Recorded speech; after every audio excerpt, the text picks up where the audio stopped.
Good morning class. आपके हिंदी की ये लास्ट चैप्टर है, दुनिया की छत पर एक ठंडे रेगिस्तान की यात्रा। चैप्टर 19 है ये आपका, और ये बहुत ही अच्छा चैप्टर है। चूँकि ये चैप्टर बहुत बड़ा है तो हम इसको दो टुकड़े में पढ़ सकते हैं यदि हमारे एक क्लास में ये कंप्लीट नहीं हुआ तो हम लोग इसको स्टार्ट करते हैं पढ़ना। यहाँ पे सबसे पहले ये ब्रैकेट में जो दिया गया है हम उसको देखेंगे कि इसमें क्या लिखा है। ध्यान से देखिए। प्रस्तुत पाठ में लेखक सुंदरलाल बहुगुणा ने चिपको आंदोलन के समय की गई लद्दाख की यात्रा का वर्णन किया है। इस लेख में लद्दाख के वृक्ष विहीन भूमि के प्राकृतिक दृश्य एवं जनजीवन का बहुत ही सरल शब्दों में वर्णन किया गया है। यहाँ पे सुंदरलाल बहुगुणा जो इसके लेखक हैं उनके बारे में बताया गया है कि उन्होंने चिपको आंदोलन को कैसे देखा था और किस प्रकार से दिखाया गया था।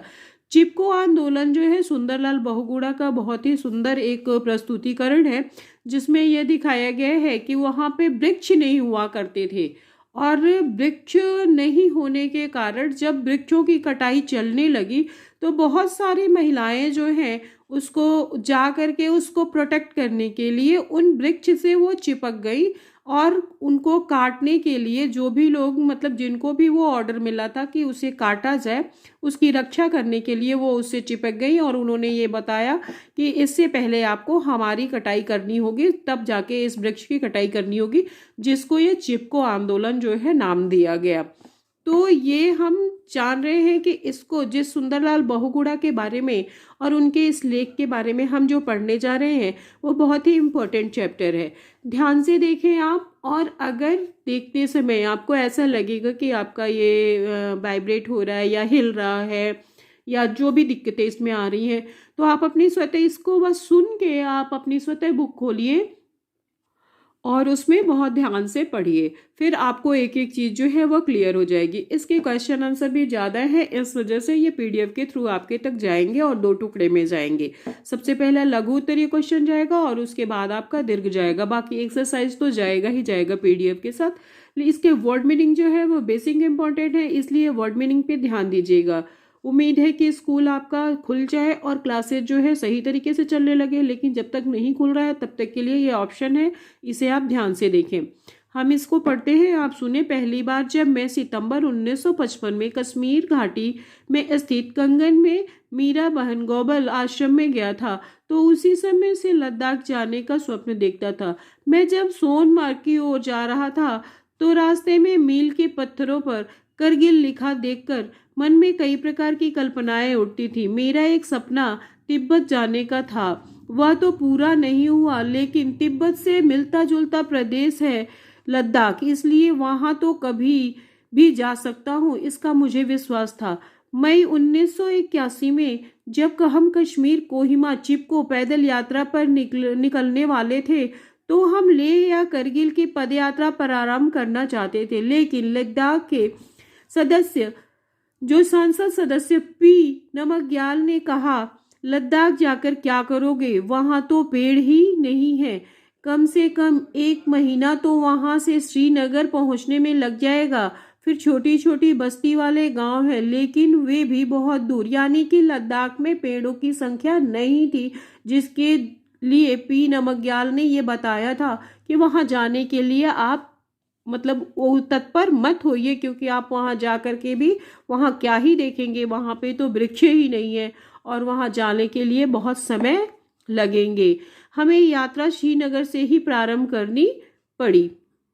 यात्रा का पहला चरण चंबा यानी हिमाचल प्रदेश से पूरा हुआ और वहां से लद्दाख के लिए लाहौल स्थित क्षेत्र में बस से चला गया। रोहतांग दर्रा पार करते ही एक नई दुनिया के दर्शन हुए, जिसमें नदी और पहाड़ तो थे लेकिन पेड़ नहीं थे, यानी कि लद्दाख में पेड़ नहीं थे। पिछले सितंबर में जब मैं मनाली गया तो किसी ने बताया केलांग से ले तक बस सेवा प्रारंभ होने वाली है, इसमें देरी थी, इसलिए 20 सितंबर को श्रीनगर से ले के और जीप से निकल पड़ा। यानी कि वो जाने के लिए जिस रूट से जा रहे थे वो श्रीनगर से लेके और जीप से निकल पड़े, क्योंकि वो यात्रा जो है अभी प्रारंभ नहीं हुई थी। 443 किलोमीटर लंबी इस सड़क का रखरखाव सीमा सड़क संगठन करता है। सप्ताह में सोमवार के दिन यह सड़क मरम्मत के लिए बंद रहती है। सब मिला के जहाँ से हमें निकलना था वहाँ से अनुमति मिल गई और वहाँ के रास्ते के लिए हम आगे बढ़े। रास्ते में कंगन से आगे नदी के उस पार जहाँ पहले सघन वन थे अब उनकी छटनी हो गई। इस बीच में एक और घुमंतू गुज्जरों के बीच खेती के लिए जमीन का वितरण था। ये जमीनें प्रायः तीखे ढालों पर है जिसे वो मक्की उगा रहे हैं और भूरक्षण की गति को तीव्र कर रहे हैं। अब ध्यान दीजिएगा, मैं पूरे चैप्टर को आपको नहीं पढ़ूंगी क्योंकि पूरा चैप्टर पढ़ने से ये वीडियो कई भाग में डिवाइड हो जाएगा। यहाँ का जो मेन है मैं उसको अंडरलाइन करवा रही हूँ, उसे आप जरूर पढ़ें। जैसे यहाँ पे दिया है कि यह पहलगांव वाले परंपरागत रास्ते से कुछ छोटा लेकिन कठिन है। बलतलर में कई घाटी समाप्त हो गई और हमारा रास्ता ऊपर जोजिला के दर्रे में आगे बढ़ा। ये जो पॉइंट्स दिए हुए हैं इन पॉइंट्स को आप जरूर पढ़ें और इसको आप जरूर पढ़ेंगे क्योंकि कहीं ना कहीं क्वेश्चन के अंदर जो है आपको ये देखने को मिलेगा, तो ध्यान से इसको पढ़ते रहें। नेक्स्ट आपका पैराग्राफ है, जो जिला मई से अक्टूबर तक ही खुला रहता है। यहाँ पे ये बताया जा रहा है कि जो जिला किस समय से किस समय तक, ये मॉनसून यहाँ पे जो है ये पूरा आपको वहाँ के समय के बारे में और वहाँ के माहौल के बारे में दर्शा रहा है कि वहाँ का वेदर जो है वो कैसा रहता है। तो इसको आप पढ़िए। जो जिला मई से अक्टूबर तक ही खुला रहता है, इसके लिए सीमा सड़क संगठन निरंतर कार्यरत रहता है। लेकिन पिछले वर्ष 16 नवंबर 1986 को यहाँ पर इस शताब्दी का भयंकरतम दुर्घटना हुई जिससे सैकड़ों लोग बर्फ के तूफान के नीचे दब गए।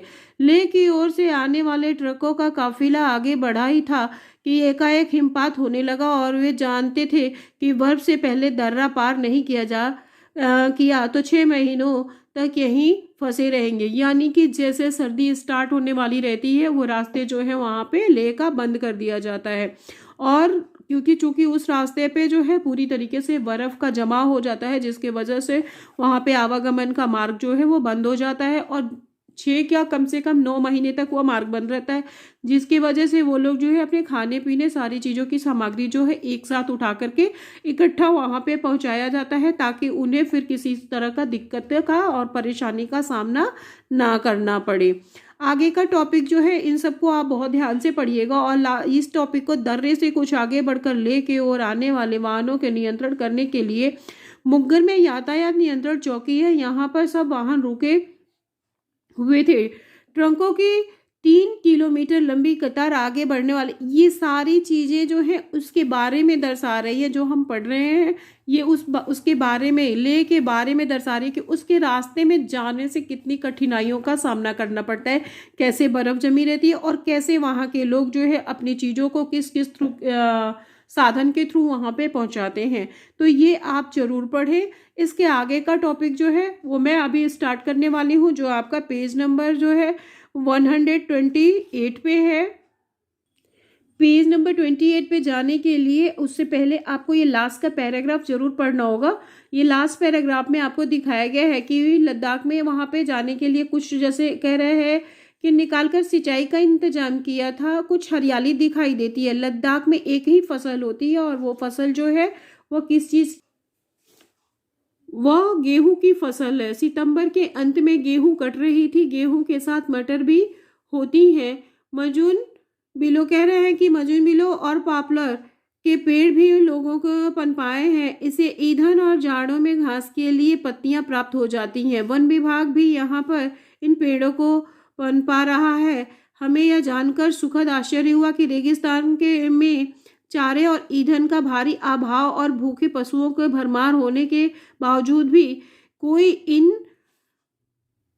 रूपवानियों को छोड़ता नहीं। मतलब यहाँ पे भी थोड़े बहुत जो है ईंधन और इनके लिए जो पत्ते वगैरह हैं जो चारा खाने के लिए हैं मवेशियों के लिए, वो सारी थोड़ी बहुत मिल जाया करती है। लद्दाख के बारे में यहाँ पे दिखाया जा रहा है कि लद्दाख जो है वो आपका यहाँ पे जब आप ये सारे टॉपिक को पढ़ लें तो इस टॉपिक को पढ़ते समय लास्ट में पेज नंबर 122 में आखिरी का ये जो टॉपिक है इसको आप जरूर पढ़ें। इस टॉपिक में देखिए यहाँ पे मैंने पेंसिल से अंडरलाइन किया है।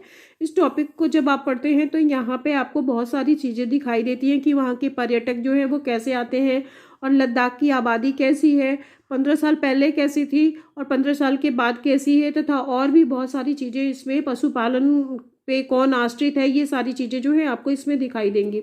इसके अलावा जो है आपका ये नेक्स्ट टॉपिक यहाँ पे है। नेक्स्ट टॉपिक है कि उनका मुख्य व्यवसाय क्या होता था, इसे भी आप ध्यान से पढ़िएगा। उनका मुख्य व्यवसाय और क्या क्या काम वो करते थे उसके बारे में यहाँ पे आपको इन दोनों टॉपिक में, जो शुरू का ये पेज नंबर 129 पे है, इसे भी ध्यान दीजिएगा। फिर आपके पर्यटन के बारे में बताया गया है यहाँ पे कि पर्यटन जहाँ लेह में रुपए लेकर आया है, मतलब लेह एक ऐसा जगह है जहाँ पे लोग उसको घूमने के लिए जाते हैं। लेह लद्दाख को ही लेह लद्दाख कहा जाता है। वहाँ पे लोग जो है घूमने के लिए जाते हैं और पर्यटन के लिए लोग वहाँ पे जाते हैं तो वो खूब सारे मतलब पैसे वहाँ के लोगों को मिलते हैं जिससे वो अपने जनजीवन को आगे बढ़ाते हैं, क्योंकि उनकी कमाई का जरिया तो वही है। अगर पर्यटक वहाँ नहीं आएंगे तो उनकी कमाई जो नहीं होगी, उनका जनजीवन जो है बेकार हो जाएगा। इसलिए कह रहा है कि पर्यटन जहाँ लेह में रुपए लेकर आया है उसके साथ कई नई समस्याएं भी पैदा हो गई हैं। लोगों का जीवन बाजार की अर्थव्यवस्था पर आश्रित हो गया है। प्रायः सभी चीजें बाहर से आनी लगी है। पहले गेहूं वो जौ पैदा करते थे और फिर लोगों को मुख्य खुराक जो है वो सत्तू, मक्खन, मिली, नमकीन, चाय होती थी, जो इस ठंडे प्रदेश में शरीर को गर्म करने के लिए आवश्यक थी, क्योंकि वो चूंकि बहुत ही ठंडा और बर्फीला एरिया है जिसकी वजह से लोग चाय वहाँ पे खूब पिया करते थे। पर अब तो खेतों में सब्जियां उगाई जाती हैं क्योंकि सेना वो पर्यटकों के लिए इसकी मांग है। यहाँ 14 किलो तक की एक गोभी और 7 किलो तक की मूली हुई है। सब्जी बेचकर लोग चावल खरीदते हैं सत्तू के लिए। जो चीज़ें उनके पास नहीं है और जो वो वहाँ पे उगा सकते हैं उसे उगा करके वो सेल करते हैं, जिससे उनके जनजीवन के लिए जो जरूरी चीज़ें होती है उसको वो वापस लेते हैं। तो इस टॉपिक पे भी आप पूरा पढ़िएगा क्योंकि इससे क्वेश्चन आंसर आपका ज़्यादा मिलेगा। लास्ट आपका यहाँ पे है लद्दाख की ऊर्जा। मैं सोच रही हूँ कि आज की इसी वीडियो में जो है आपका ये चैप्टर ये पूरा कंप्लीट हो जाए, जिससे जो है जो मेन बेसिकली इसको बुक रीडिंग करने के लिए, कि जब आप बुक रीडिंग करेंगे तो आपको सारी चीज़ें इसके द्वारा दिखाई देगी। जैसे यहाँ पे लद्दाख की ऊर्जा, तो लद्दाख की ऊर्जा को भी आप एक बार यहाँ पे बुक रीडिंग कीजिए। लद्दाख की ऊर्जा के बारे में यहाँ पे देखिए। फिर लद्दाख के विकास के सिलसिले में कि यहाँ पे दिया है कि लोग स्वर्गीय सोलम नोर्बो को आदरपूर्वक याद करते हैं। ये आपका इम्पोर्टेंट है, इसको जरूर आप पढ़ें कि लद्दाख के विकास के सिलसिले में लोग स्वर्गीय सोलम नोर्बो को आदरपूर्वक याद करते हैं। वे लद्दाख में जन्मे पहले इंजीनियर थे। इन्होंने इंग्लैंड में शिक्षा पाई थी और कश्मीर राज्य की सेवा में आ गए। सन 1947 में उन्होंने लेह में हवाई अड्डा बनाया। उसके बाद लेह श्रीनगर सड़क बनाई। वे लद्दाख के विकास आयुक्त रहे और सेवानिवृत्त होने पर राजदूत भी। शेख अब्दुल्ला ने उन्हें मंत्री भी बनाया था। लद्दाख में आज जो कुछ भी विकास दिखाई देता है उसका श्रेय उन्हीं को है। ये लास्ट का टॉपिक है जिसको आप जरूर पढ़ें। और कुल मिला के ये पूरा टॉपिक जो है आपका सुंदरलाल बहुगुणा का चिपको आंदोलन से रिलेटेड है। और यहाँ पे जो क्वेश्चन आंसर, जैसे ये जो आपका शब्द भंडार शब्द है, इन सबको आप जरूर पढ़ें। वर्ड मीनिंग को आपको पढ़ना है और उसी के साथ साथ आपका जो ये एक्सरसाइज वगैरह है इसे भी आपको पढ़ना है। इस चैप्टर में जो भी था मैंने आपको समझा दिया है। जितने मेन टॉपिक है वो सब मैंने आपको बता दिए हैं। इसी के साथ हमारा ये चैप्टर जो है वो यहीं पे कंप्लीट होता है। नेक्स्ट चैप्टर में आपसे फिर से मुलाकात होगी। तब तक के लिए धन्यवाद।